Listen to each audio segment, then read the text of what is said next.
Hey, what's going on, everybody? You already know what time it is. A Pondering Poet series. We got another episode for you. So, um, for this episode, I wanted to go over what I consider to be my philosophy on poetry. Okay, my philosophy on poetry. And I'll break my philosophy up into three parts. Okay, um, the three particular parts that I wanted to be able to break up in my philosophy are number one, the inoculation of stress. Two, taboo is golden. Taboo is golden. And number three, science versus art. So the inoculation of stress, taboo is golden, and science versus art. So let me go in first. The inoculation of stress. So being real about it, when it comes down to the brain, as far as how the brain functions, a lot of times what ends up putting people through a sense of stress is things that are either already burned into someone's amygdala, when it comes down to the portion of the brain that is for emotions, and also the portion of the brain where experiences get burned there, which inevitably pushes you to have certain emotions. And one of the things that I try to do is I try to be able to understand, people more. Um, I have a great understanding of people as a whole in the scope of knowing the traumas that people have gone through, knowing the traumas that I have gone through, being able to understand what those traumas are specifically, being able to understand how to spark, you know, the awareness of those traumas in other people, and being able to talk about them, if I could say unapologetically, having that sense of unapologetic honesty in the inoculation of stress, where when you push that in others, inevitably you end up gaining their attention. And there are various ways to be able to get someone's attention and pull them into what you're saying. I take pride and joy into doing that, especially when it comes down to the uses of certain words. Um, I have no, I have no PC mentality, politically correct mentality on the words that I can use when it comes down to the poetry I exude. I will say anything and everything, period. But I will say anything and everything within context for me to push a point across that is not as common as others would do. To give an example, of course, you have, different art forms, such as rap and, R&B, so on and so forth. I believe more so now, this day and age, there's a lot of pop music going on. More so, not necessarily a separation with, any of the genres, because when it comes down to those genres, those artists are put in contracts that inevitably push them to more so think about the money that they're getting versus the art that they are conveying. It's now not necessarily art, is more of a conditioning medium, I like to say. But to use certain words and push others to have certain emotions brought up in them is pushing them to go through a sense of stress in now being aware of something I'm saying that will push them to more so tune into what I'm saying, which may stress them. It may entertain them. Um, it really all depends on the individual. One of the things that I do know is when it comes down to any of the poetry that I end up exuding, performance through the scope of words, calculated use of words, I want someone to tap into what I'm saying. I want them to tune in to what I'm saying. And I will do anything in my power within context to get them to pay attention to exactly what I'm saying. So that's one particular portion of my philosophy. Uh, Another portion of my philosophy is taboo is golden. All taboo topics, no matter what it is, I see as free reign to speak about. I'm going to say something that is taboo. I need to say something that is taboo, especially if it's taboo in the scope of most not really wanting to tap into what is taboo that also ties to a path of what you need to do to be able to heal from the things that are taboo or considered to be taboo. Primarily, exposure to things that are taboo is part of the healing process. A lot of us don't want to be exposed to things that we just have not found out a way to be able to either not self identify with or find a way to be able to understand a path of healing that more so deals with not seeing that particular thing as bad anymore or no one should ever bring up whatsoever. Poetry is a medium to be able to bring up things that most of us don't really want to talk about in regular conversation. So why not bring it up? Why not bring it up? Period.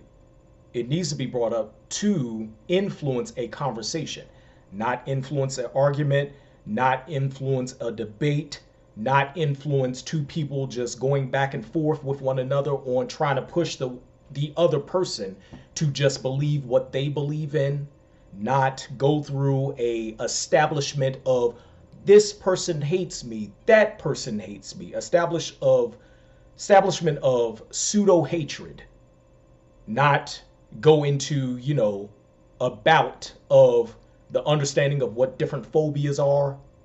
None of that. But to have a conversation.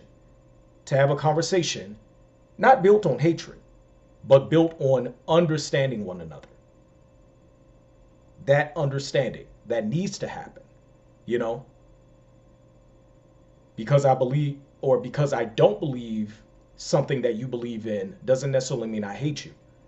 Probably it means I don't understand. Maybe to the degree that you need to explain to me for me to get an understanding.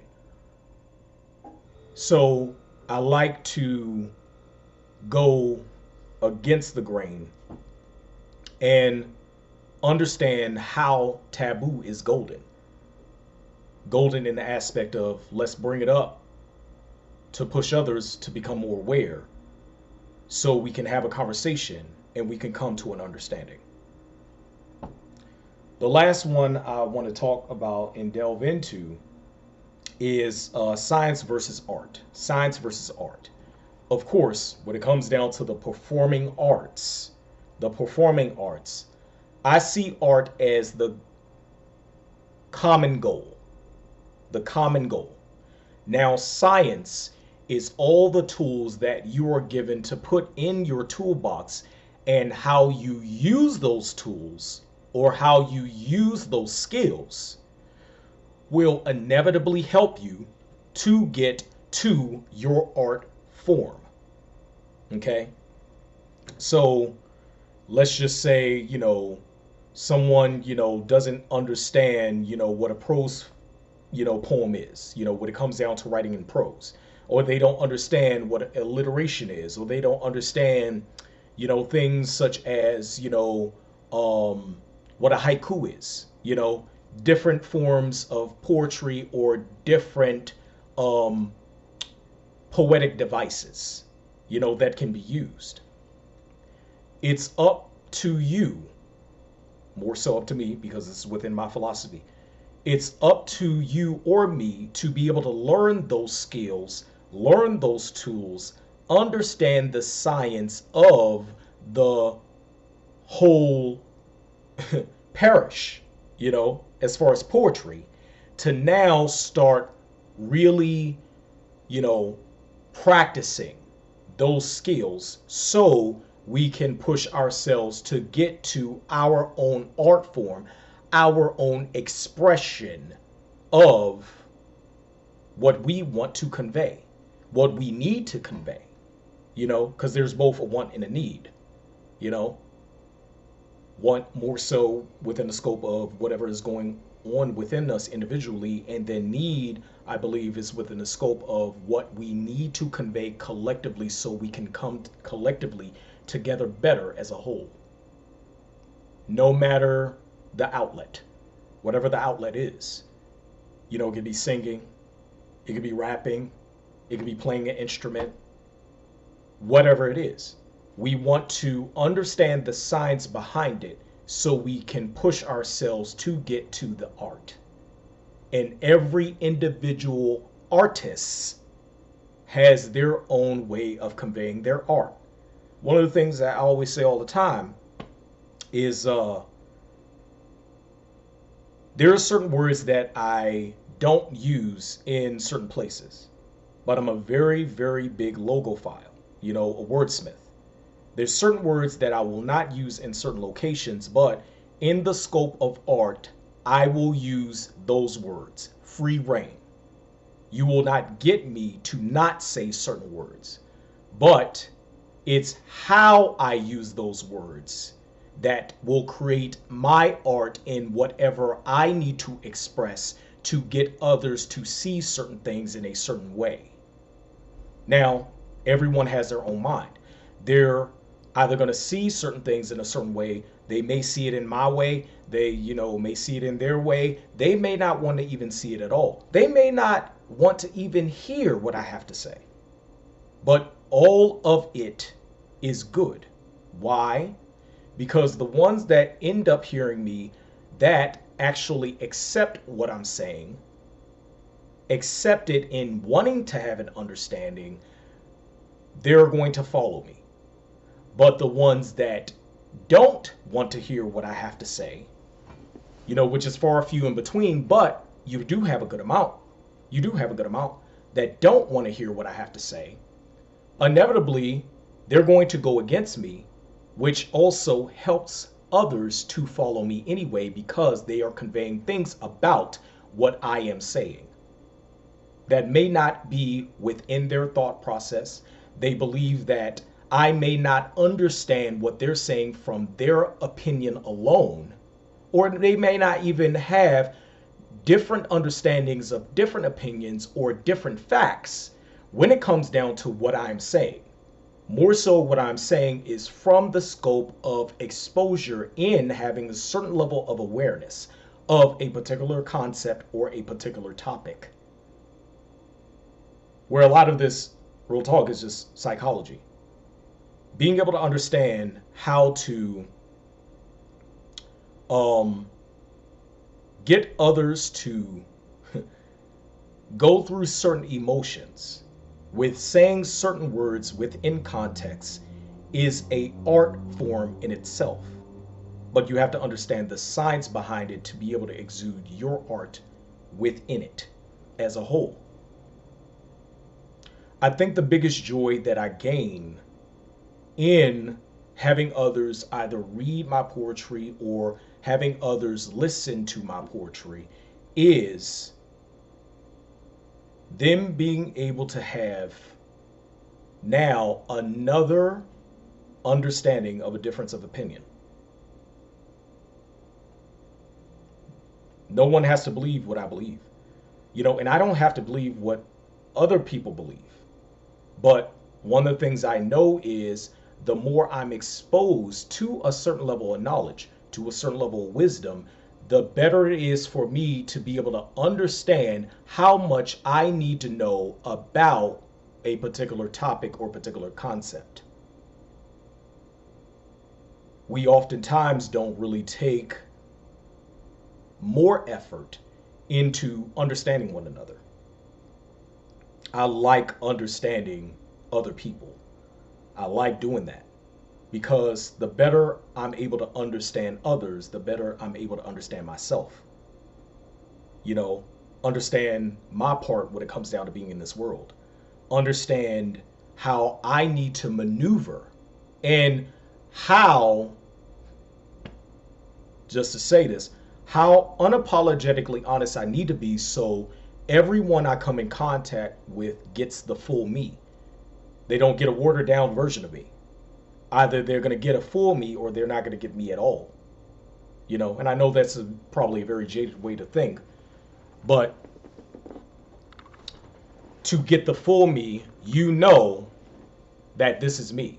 You know that I'm not having a sense of reservation with you when it comes down to whatever I need to exude, when it comes down to whatever I need to say. You get the full me. And to get the full me, that means I care enough about you knowing the full me. You know, one of the biggest things that's also said is that art imitates life. You know, I really do understand that art can imitate life. Art should imitate life, especially when it comes down to the expression of what happens within one's life as a whole. Various things that go down. I know there are a lot of things that I've been through that I would exude in a poem, and somebody else would be like, did this really happen to you? Honestly, real talk, a lot of times if I'm asked that question, I don't like answering it. I don't like answering it. Why? Because, for one, I want to kind of keep this sense of allure when it comes down to what may be true and what may be false in my poetry. But then also, sometimes it's not necessary for me to say what others would like for me to say. Because if I wrote the poem, it comes from a particular place. It comes from somewhere. It comes from some level of understanding. I don't just write just to write. I write because of two reasons. One, I want to be able to change lives. And two, it's a sense of therapy for me to write, to have that sense of expression. There are various ways to be able to express yourself. And for me, I've chosen this way. So, with that said, this is another episode of a Pondering Poet series. And y'all take it easy.